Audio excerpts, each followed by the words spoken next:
Books that speak में आप सभी का स्वागत है।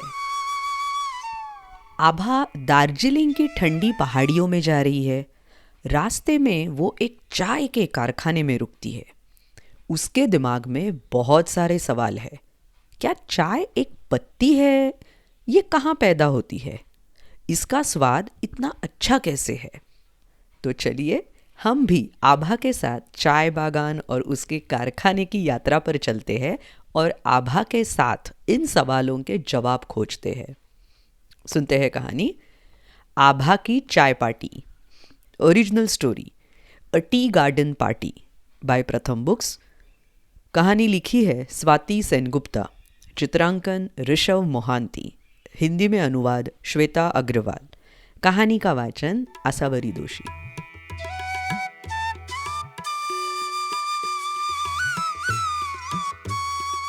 आभा अपनी माँ और बाबा के साथ दार्जिलिंग जा रही है। ट्रेन में सोने से ठीक पहले बाबा एक फ्लास्क से प्यालों में गर्म पानी डालते हैं और चाय बनाने के लिए उसमें टी बैग डाल देते हैं। वाह, बढ़िया, ताजगी भरी, माँ ने कहा। चाय क्या है? क्या ये पत्ती है? तो फिर टी बैग में ये काले काले दाने कहाँ से आते हैं? आभा पूछती है। क्या ये पत्तियां हरे रंग की नहीं होनी चाहिए? जब हम दार्जिलिंग पहुंचेंगे तब तुम्हें पता चल जाएगा, बस थोड़ा इंतजार करो, माँ बाबा कहते हैं। आभा को इंतजार करना बिल्कुल पसंद नहीं है। ट्रेन उन्हें सिलीगुड़ी पहुंचाती है। वहां वे एक कार में सवार होते हैं। देखो आभा, वो चाय के बागान है, माँ कहती है। कार वहां रुकती है।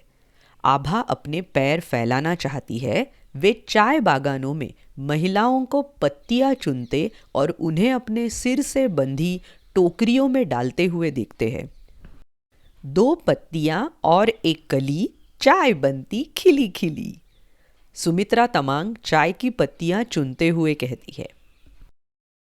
चाय की पत्तियां चुनना बहुत कठिन काम है, माँ बताती है। अरे ये क्या? कार एक और छोटी सड़क की ओर मुड़ रही है। ये चाय के एक कारखाने में प्रवेश कर रही है। अच्छा, तो ये योजना थी। सुमित्रा दीदी और उनकी सहेलियों द्वारा इकट्ठी की गई पत्तियों को बोरियों में डाला जाता है। सुखाने वाले कमरे में उन्हें एक बड़ी सी ट्रे में रख दिया जाता है। उन्हें सुखाने के लिए ऊपर से गर्म हवा चलाई जाती है।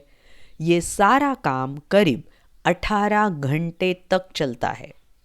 उसके बाद पत्तियां रोलिंग टेबल पर जाती है, जहां उन्हें लगभग 40 मिनट तक घुमाया और तोड़ा मोड़ा जाता है। वाह, आभा अपनी आंखें बंद करती है। मुझे पत्तियों की ये खुशबू बहुत पसंद है। अब ऑक्सीकरण की बारी है। यहाँ पत्तियों को सुखाने और काला करने के लिए हवा में छोड़ दिया जाता है।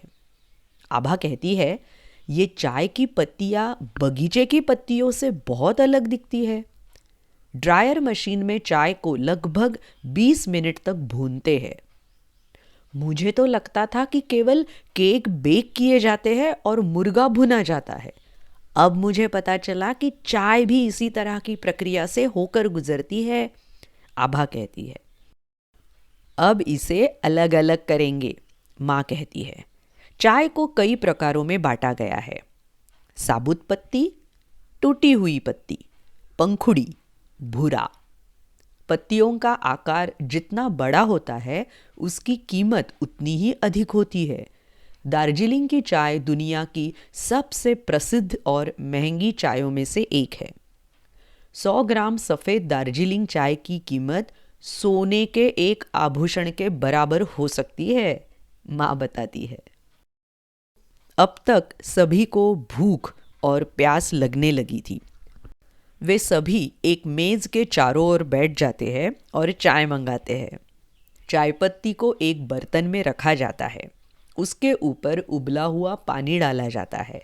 पत्तियां लगभग 5 मिनट तक इसमें डूबी रहती है और चाय तैयार है। आभा चाय की चुस्की लेती है और माँ से कहती है, मेरा इसे पीने का बहुत मन था। ये सबसे अच्छी चाय पार्टी है। भारत में प्रतिवर्ष 140 करोड़ किलोग्राम चाय का उत्पादन होता है।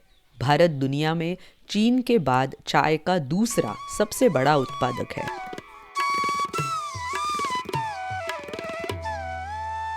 तो कैसी लगी ये चाय पार्टी की कहानी?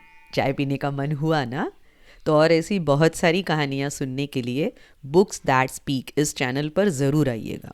यूट्यूब पर, अलग अलग पॉडकास्टिंग चैनल्स पर, Instagram ID books that speak. मिलते हैं अगली प्रस्तुति में। बाय बाय, धन्यवाद।